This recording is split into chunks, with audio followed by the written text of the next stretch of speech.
ಇವತ್ತು financial stability ಏನಾದ್ರು ನಮ್ಮ ರಾಜ್ಯಕ್ಕೆ ಒಂದು ಶಕ್ತಿ ಬಂದು ಅಡಿಪಾಯ ಬಂದಿದೆ ಅಂತಂದ್ರೆ ಇದು ಎಸ್.ಎಂ. ಕೃಷ್ಣರಾವ್ ತೆಗೆದುಕೊಂಡಂತ ಒಂದು ನಿರ್ಧಾರ. ಆಗ ಸುಮಾರು ಒಂದು 25-26 ಲಕ್ಷ ರೂಪಾಯಿ ಒಂದು ಪಂಚಾಯತಿಗೆ ದುಡ್ಡು ಬರೋ ರೀತಿಯಲ್ಲಿ ಮಾಡಿ ಅದಕ್ಕೊಂದು ಶಕ್ತಿ ತುಂಬಿದ್ದು.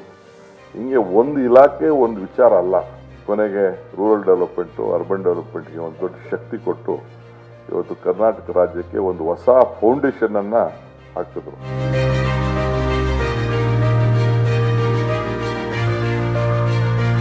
Was a chief minister.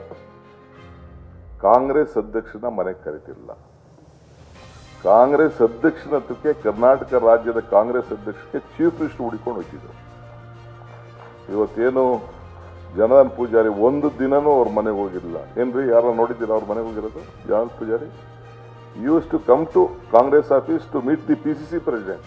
ಅಷ್ಟು ಒಂದು ಪಕ್ಷಕ್ಕೆ ಯಾವ ರೀತಿ ಗೌರವ ಕೊಡಬೇಕೋ ಆ ಗೌರವನ ಕೊಟ್ಕೊಂಡು ಅವರು ಬರ್ಕೊಂಡು ಬರ್ತಿದ್ರು.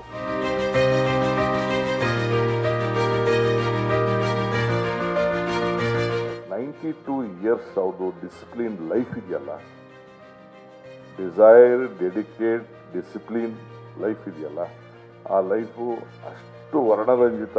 ಅವ್ರು ಹೇಳ್ದಂಗೆ ಪ್ರತಿ ಬಟ್ಟೆನೂ ಕೂಡ ಅವರೇ ಡಿಸೈನ್ ಮಾಡಿಸೋಂಥ ಒಂದು ವಿಚಾರ, ಪ್ರತಿಯೊಂದರಲ್ಲೂ ಊಟ ತಿನ್ನೋದ್ರಲ್ಲಿ ಅವ್ರ ಪ್ಯಾಷನ್ನು, ಇವೆಲ್ಲ ಕೂಡ ಐ ಥಿಂಕ್ ನಾವೆಲ್ಲ ಕಲಿಯೋದು ಬೇಕಾದಷ್ಟು ವಿಚಾರಗಳಿದೆ.